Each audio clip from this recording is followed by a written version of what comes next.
Bonjour à tous et bienvenue dans ce Swiss Bliss. Nous sommes le 3 juin 2023, samedi 3 juin, la semaine est terminée, c'est donc open bar aux États-Unis. Tout est réglé, tout est formidable, ils sont géniaux, ils ont décidé de s'endetter encore et encore pour les années à venir, de ne pas chercher vraiment de solution et le marché trouve ça absolument fantastique.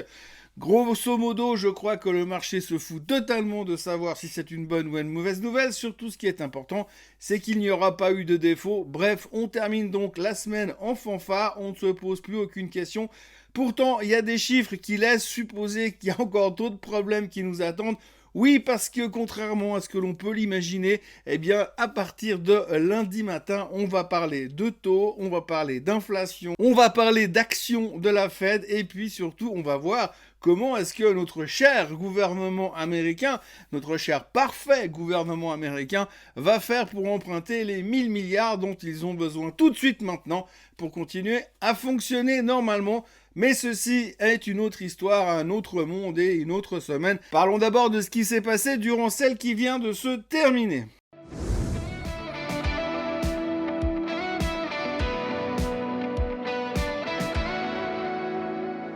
Donc, à moins que vous ayez passé la plupart de votre temps ces 6 dernières semaines sur une île déserte qui n'avait pas de Wi-Fi, pas de connexion avec Internet, eh bien, on a parlé du plafond de la dette, bien entendu. Le suspense, jusqu'au bout du suspense, on a réussi à packager ce truc à la fin, à la dernière minute, un peu même en avance finalement, puisqu'on est que le 3 juin ce matin et que ça a déjà été réglé hier. On avait jusqu'au 5 juin pour faire défaut sur la dette américaine. C'est réglé, maintenant tout est repoussé, on a botté en touche jusqu'en 2025. Donc le nouveau président qui prendra ses fonctions à cette époque-là n'aura plus qu'à se débrouiller avec ce qu'il va retrouver comme catastrophe. On parle déjà de 4000 milliards d'endettement supplémentaire. Alors ce qui est assez intéressant, c'est que les républicains ne voulaient pas augmenter trop le plafond de la dette, ils ont carrément supprimé le plafond momentanément, et puis ils ont soi-disant fait 2-3 économies à droite à gauche, mais on se demande bien comment ils vont y arriver, sachant que là ils ont besoin de 1000 milliards pour fonctionner là tout de suite, et puis ils vont essayer d'économiser potentiellement 1000 milliards sur les 2 prochaines années.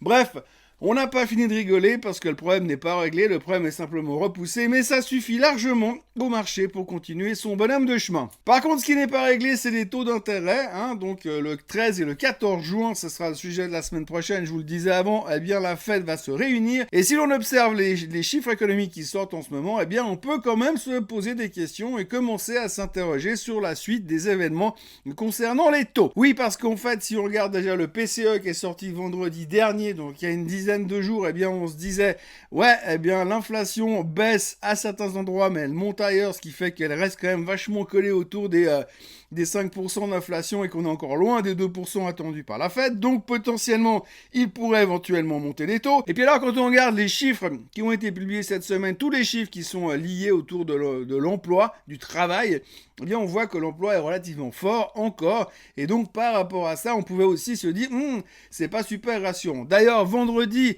hier en fin de semaine, on a donc eu les chiffres des non-farm payrolls que l'on attendait à 180 000 créations d'emplois, alors que l'on se rassure comme d'habitude. Les experts en prévision financière se sont littéralement vautrés parce que nous sommes sortis à 338 000 créations d'emplois et que 338 000 créations d'emplois, eh bien c'était censé être angoissant puisqu'on disait que tout ce qui était autour de 200 000 créations d'emplois serait forcément dirigé en direction d'une hausse des taux. Mais hier, il y avait le double effet qui se coule. Et le double effet qui se coule, c'est d'abord l'accord sur le plafond de la dette qui est signé, qui soulageait tout le monde. Et puis la deuxième chose, c'est que à l'intérieur des chiffres des non-farm payrolls, on s'est aperçu que le chômage est passé de 3,4% à 3,7%. Donc c'était pas du tout attendu. Donc c'est un signe de ralentissement. Alors on crée 338 000 jobs, mais à côté vous avez le chômage qui remonte de 0,3%. Donc ça calme le jeu, il n'y a pas de souci, tout va bien. Et tout le monde était serein et rassuré par rapport à ça. Comme quoi il ne nous faut pas grand-chose pour se retrouver serein et rassuré. Quoi qu'il en soit, le marché finissait en boulet de canon. Mais néanmoins, si on regarde l'enveloppe globale, c'est encore une preuve supplémentaire comme quoi potentiellement la Fed pourrait devoir se résigner à monter encore une fois les taux le 14 juin. Mais ça, on en discutera forcément la semaine prochaine à tête reposée. Là, il fallait fêter le plafond de la dette et c'était comme ça la priorité. Autrement, je vous passe Le sujet de la semaine qui continue toujours à être un peu l'intelligence artificielle, après les explosions de Nvidia et tutti quanti, on ne parle plus que de ça. Si vous cherchez un peu, vous verrez des dizaines et des dizaines de comparaisons par rapport à ce qui s'est passé dans les années 2000, c'est-à-dire un désintérêt total sur tout ce qui est défensif et un intérêt massif pour tout ce qui est technologique, parce que la technologie c'est la vie, la technologie c'est le Saint Graal, tout va bien et à chaque fois qu'on achète de la tech, ça peut que bien se finir. Néanmoins, on est à des niveaux de séparation entre ces valeurs défensives, par exemple le Dow Jones et le Nasdaq aujourd'hui, qui sont juste impressionnantes. On n'a plus vu ces écarts de performance aussi importants depuis l'an 2000. Et pour ceux qui n'étaient pas là, l'an 2000, c'était pas forcément les vacances. Enfin, c'était des vacances au début de l'année, mais on l'a payé quand même sacrément cher le reste de l'année. Donc attention quand même sur cet engouement général sur la tech, en se disant ça va être génial dans les 10 prochaines années. Il faut quand même pas oublier que notre vision aujourd'hui, la vision de l'investisseur moyen aujourd'hui, elle est quand même plutôt à 3 mois qu'à 30 ans. Donc il faut quand même faire un peu attention. Oui, il y a des avancées technologiques. Oui, il y a des choses qui vont se développer. Oui, sur les 10 prochaines années, il y aura certainement des rendements intéressants sur certains secteurs. Mais la semaine prochaine, c'est pas évident que ça soit aussi violent comme impact. Bref, on en discutera, mais ça reste un sujet qui reste un peu touchy, parce qu'on voit clairement qu'on a un emballement général sur ce secteur, et comme tout emballement, eh bien, il y a un moment donné, il faut savoir raison garder et être prudent, et c'est ce que l'on peut retrouver et ressentir aujourd'hui dans les marchés financiers. C'est en tout cas ce que je ressens, mais c'est vrai que ma prudence et ma peur, peut-être aujourd'hui, me desservent, parce que j'ai l'impression que le marché est en train de partir de toute manière, et quoi qu'il en soit, on s'en fout, il faut acheter parce que c'est le bull market. Si je regarde les performances de cette semaine, nous avons donc le Nasdaq qui est en tête, bien sûr, le suivi du Dow Jones. Alors le Dow Jones s'est bien récupéré en fin de semaine à cause de l'effet plafond de la dette. Le Japon qui va toujours très bien, qui est un des marchés les plus spectaculaires. À ce propos, n'oubliez pas que le 15 juin, lors du Cisco Trading Day, nous aurons une présentation dédiée au Japon. Alors n'oubliez pas de vous inscrire. Le S&P 500 termine en hausse de 1,83%. Bref, les États-Unis sont au paroxysme du bonheur. Les Européens ont quand même récupéré pas mal de ce qu'ils avaient perdu. Alors, le CAC 40 finit quand même en baisse à cause de la thématique du luxe, on y reviendra tout à l'heure. Et puis, le DAX termine quand même légèrement en haut, c'était pas gagné au début de la semaine. Et puis, alors, la Suisse, en performance hebdomadaire impressionnante, 0,08%, on sent toute l'excitation qui se regroupe sur le SMI. Alors, ce qu'il faut retenir aussi, juste pour le SMI, c'est qu'effectivement, dans ces périodes où les gens s'intéressent beaucoup à la tech, c'est toujours un peu plus difficile de venir se repositionner sur le SMI, sachant la tech qu'on a dans le SMI, forcément. Si on prend la perf des titres individuels, toujours dans le SMI, on a Lonza qui finit en tête. Lonza qui a fait l'acquisition d'une boîte biotechnologique qui vient du nord de l'Europe pour quelque chose comme 100 millions. Autrement, on a Partners Group en Suisse, Swiss Re, on voit que les gens se repositionnent sur les trucs qui payent un peu du dividende. Et puis autrement, le reste, eh bien, on a Nestlé qui termine en bas de la liste, Logitech toujours un peu à la traîne, en baisse de 3,78%. Nestlé, on va y revenir dans 2 minutes, mais c'était clairement une des grosses annonces en Suisse de la semaine, parce que voir des mouvements pareils sur Nestlé, c'est quand même pas tous les jours. Et nous sommes repartis pour le point technique sur les quelques indices. Alors, vous voyez clairement que en Suisse, il ne faut pas chercher bien loin. Pour l'instant, c'est les 11 400 qui nous obsèdent. On tourne autour. Cette semaine, on a quand même assez mal entamé la semaine pour aller se chercher relativement des points bas durant la semaine, mais finalement on revient pour quand même aller se positionner pile poil sur la zone des 11 400. Quand on regarde où en sont les stochastiques en bas, on a un peu d'espoir d'envisager une suite plutôt positive sur le SMI. On va parier plutôt sur une direction à la hausse, pour autant qu'on n'aborde pas trop le sujet d'une nouvelle hausse des taux aux États-Unis. Mais en tous les cas, on voit que pour l'instant, on a de la peine à se séparer de cette zone technique des 11 400 qui se situe par là. Vous voyez que les mouvements sont quand même relativement étroits. Le CAC 40, c'est pareil, mais lui, c'est pas les 11 400. Lui, c'est plutôt les 7 400. Alors, les 7 400 qui étaient cette ancienne résistance historique qu'on a eu toutes les peines du monde à casser ici, qui a finalement cédé à ce moment-là.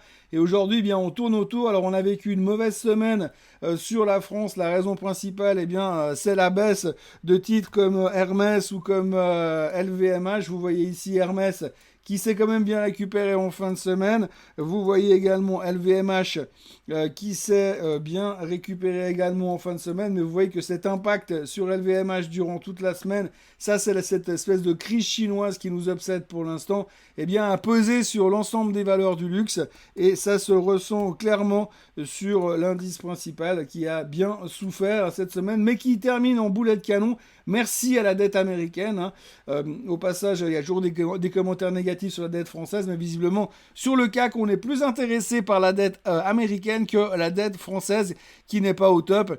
Il faut dire qu'avec le maître que nous avons aux finances en France, il n'y a pas de quoi s'inquiéter. Le DAX, lui, alors se bat avec cette tendance, vous voyez, cette grande tendance haussière qu'on a depuis un bon moment maintenant. L'autre jour, on a été chercher les plus hauts historiques sur le DAX en cassant brièvement cette résistance, mais en revenant immédiatement sur la tendance de fond. On l'a tenu.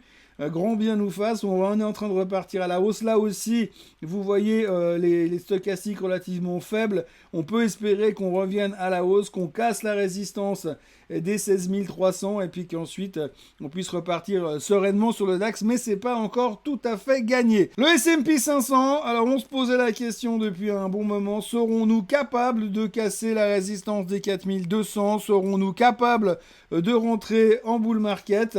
Eh bien, c'est fait, hein, il n'y a plus de questions à se poser, nous sommes en bull market, tout va bien, c'est formidable, il n'y a aucun problème sur l'emploi, aucun problème sur l'économie, aucun problème sur la dette, ils sont géniaux, les Américains ont tout fait juste encore une fois, et on voit cet envol assez spectaculaire finalement, cette hésitation sur les 4002 ici, mais qui finalement nous ont poussé à la hausse. On est à 4000, pratiquement 4300 sur le S&P 500. Nous sommes en bull market, puisque je le rappelle, depuis les plus bas ici jusque là, eh bien ça fait 20%. Et 20% depuis les plus bas, ça veut dire qu'on est en mode bull market. Alors pourvu que ça dure, parce que pour l'instant on voit juste pas de raison pour aller dans l'autre sens, puisqu'on a cette capacité absolument fascinante de vouloir voir uniquement les choses du côté optimiste et du côté positif, donc ça devrait pouvoir continuer. Le Nasdaq, ça se passe de commentaires, hein.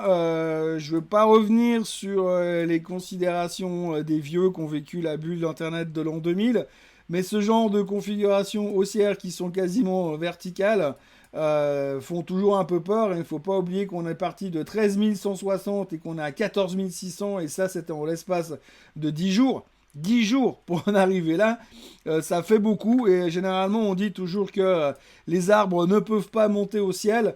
Effectivement, il y a toujours un moment où on doit avoir des pauses, et si vous regardez un petit peu dans l'historique, on voit des accélérations toujours très rapides, et vous voyez que les accélérations très rapides, elles font toujours des sommets très pointus et des descentes très rapides derrière. Donc il va falloir quand même faire un tout petit peu attention, même si vous allez tous me dire bien sûr que cette fois c'est différent. On sait que d'habitude quand on dit cette fois c'est différent, c'est toujours plus dangereux. Alors si on parle d'ascension verticale, il fallait vous montrer le SOX. Alors là, on a quand même l'impression que ça bug un peu à l'altitude tout en haut. On est en train de retester les résistances qui nous a fait renvoyer à la cave à l'époque en mars 2022. On est exactement au même niveau. Donc ça, il va falloir surveiller quand même. C'est des points qui sont relativement importants. Il va falloir qu'on puisse aller s'établir en dessus des 3650 de manière durable pour aller chercher bien sûr les plus hauts historiques sur le SOX, qui pourraient nous indiquer que finalement on va plus jamais s'arrêter de monter. Mais là encore, on va devoir faire face à d'autres problématiques, puisque maintenant le problématique de la dette est terminée.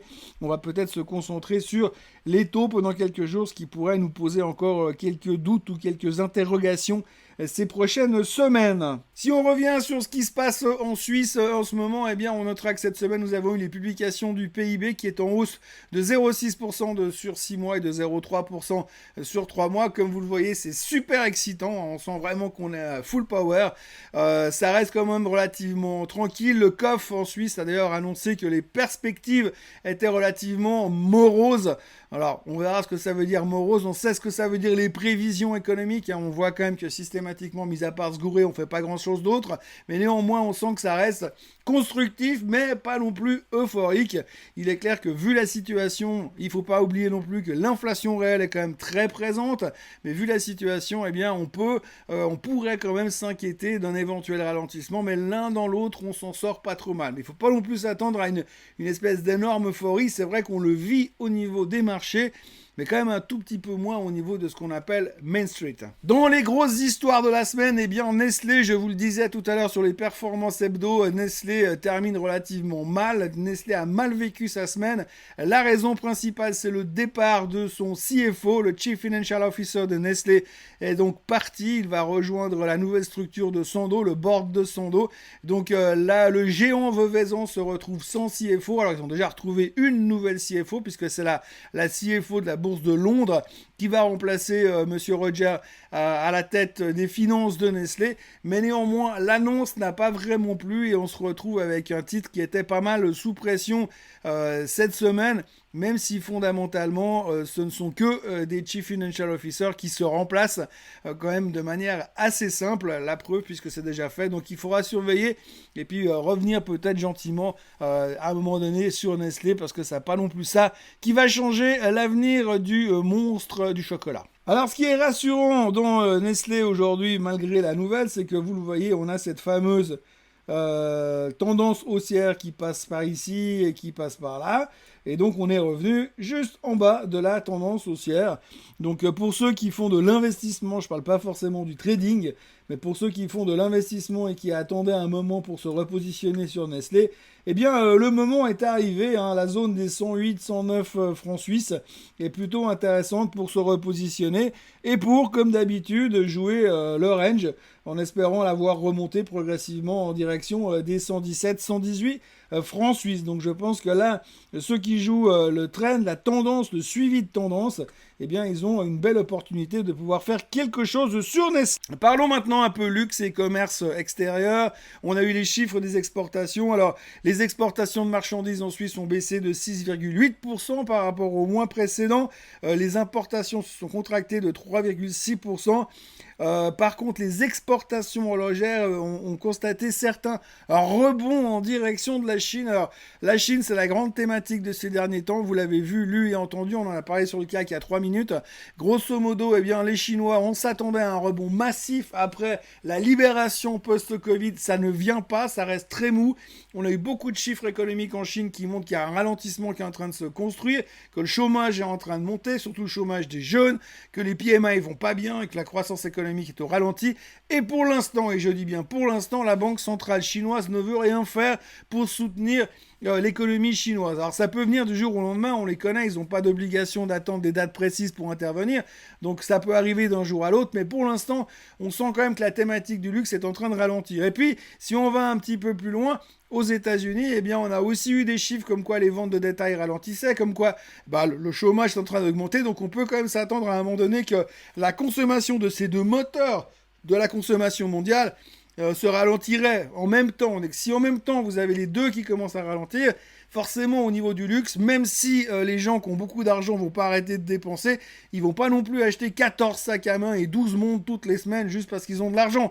Donc à un moment donné, il y a quand même un risque potentiel de voir un léger essoufflement dans tout ce secteur qui a cartonné ces dernières semaines. Je rappelle qu'en termes de carton, ils ont fait pratiquement aussi bien que l'intelligence artificielle. Pourtant, c'est pas tout à fait le même métier. Donc il faudra surveiller un petit peu tout ça, mais on l'a vu cette semaine. Et bien évidemment, comme vous avez des LVMH et des Hermès qui subissent le courroux de cette situation-là, eh bien vous avez également des boîtes comme Richemont ou comme Swatch qui se sont fait allumer durant la semaine. Alors ça commence par Richemont. Alors Richemont est revenu là aussi en bas du canal haussier, donc ceux qui y croient à fond, eh bien c'est là aussi des niveaux assez intéressants pour se positionner. Ce qui est assez marrant à voir, c'est que pour l'instant, quand on regarde les commentaires, tout le monde est super bullish, les analystes ont confirmé leurs objectifs, ils sont tous plus ou moins rassurants. Mais on a vu quand même qu'on a souffert de cette thématique du luxe sur Richemont. Alors elle est dans le bas du canal, ça vaut peut-être la peine d'essayer de rejouer quelque chose si tout d'un coup on a des décisions surprises sur la Chine. Si on regarde Swatch, alors là c'est beaucoup moins drôle, beaucoup moins de diversification dans le groupe des montres bien sûr. Donc là on est revenu, on a cassé la moyenne mobile des 200 jours. Alors ça c'est pas bon du tout sur le moyen long terme. Mais on a vu que dans les chiffres des exportations, même s'il y avait un rebond, eh bien ça a quand même été très mal interprété. Et on voit là que depuis un moment, toute la thématique est sous pression depuis un bon moment. J'ai envie de dire même bien avant que ça commence à baisser sur des boîtes comme LVMH ou comme Hermès. Donc la tendance là est bien établie et l'accélération de cette semaine n'est pas forcément rassurante. Pour l'instant, on aurait tendance à dire qu'il faut never catch a falling knife. On a un extrême point dans la zone de 257. Ce serait bien qu'on arrive à se stabiliser, mais pour l'instant, il ne faut pas se précipiter pour rentrer sur Swatch. On sent bien qu'en tout cas, au niveau des commentaires des analystes, c'est quand même beaucoup plus populaire chez Richemont que chez Swatch. Une semaine sans le Crédit Suisse et l'UBS ne serait pas une semaine normale. Donc on parle évidemment des deux grandes banques ou de la méga grande banque suisse. Cette semaine, il y a eu 2-3 choses. Alors tout d'abord, il y a les Américains qui sont en train de ruer dans les brancards parce qu'effectivement l'action du Crédit Suisse est en dessous de 1 dollar au New York Stock Exchange. Et comme la loi aux États-Unis dit qu'une action qui est en dessous de 1 dollar pendant plus de 30 jours doit être délistée, eh bien le New York Stock Exchange demande à la banque, au Crédit Suisse, de faire quelque chose pour changer. Alors on voit pas ce qu'elle pourrait faire de plus. Ce serait quand même bizarre que l'UBS vienne manipuler le titre du Crédit Suisse pour la faire remonter au-dessus des 1 dollar. On a presque l'impression de se dire de toute façon ils vont délister le Crédit Suisse à la fin de l'année, donc qu'est-ce qu'on en a à foutre? Ils ont qu'à la laisser en dessous de 1 dollar et la laisser délister aux États-Unis, ça va pas changer la face du monde de toute manière. Dans la foulée, on a entendu dire qu'il y avait entre 150 et 200 employés du Crédit Suisse qui quittaient régulièrement la banque. Il y a une manque de visibilité sur l'emploi, donc beaucoup de gens s'en vont. Il y a donc énormément de gens qui quittent le Crédit Suisse en ce moment. Et puis dans la foulée, on a Monsieur Hermeti qui est venu nous dire que ça allait être douloureux, et que franchement avec la tête qu'il faisait, on a l'impression qu'il allait souffrir lui-même parce qu'il allait devoir virer des gens. Mais qui se rassure de son côté, ça va bien se passer, il touchera quand même des gros bonus comme d'habitude et son salaire est garanti. Donc c'est pas un problème de ce côté-là, mais néanmoins, on parle toujours beaucoup emploi, licenciement, et on voit que il n'y a pas une semaine qui passe sans qu'on ait un petit truc à gratter ou à parler sur l'UBS et le Crédit Suisse, donc ça continue, donc délisting ou pas délisting, franchement.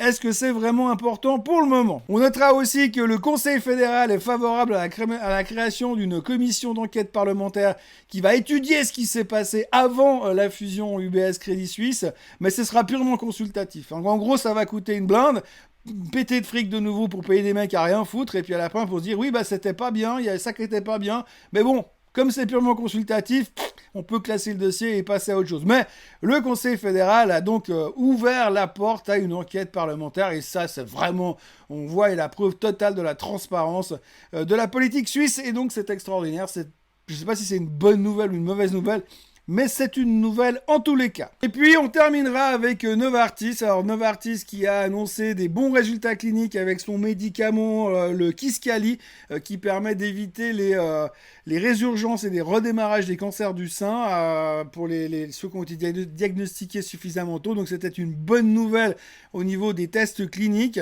Et donc Novartis a bénéficié un petit peu de cette information en fin de semaine. Et si l'on regarde brièvement le graphique de Novartis, alors vous voyez que notre range habituel qu'on connaît depuis des années, est en train de se transformer, en train de changer de niveau. Donc on est en train de taper une nouvelle résistance, support à 86,50.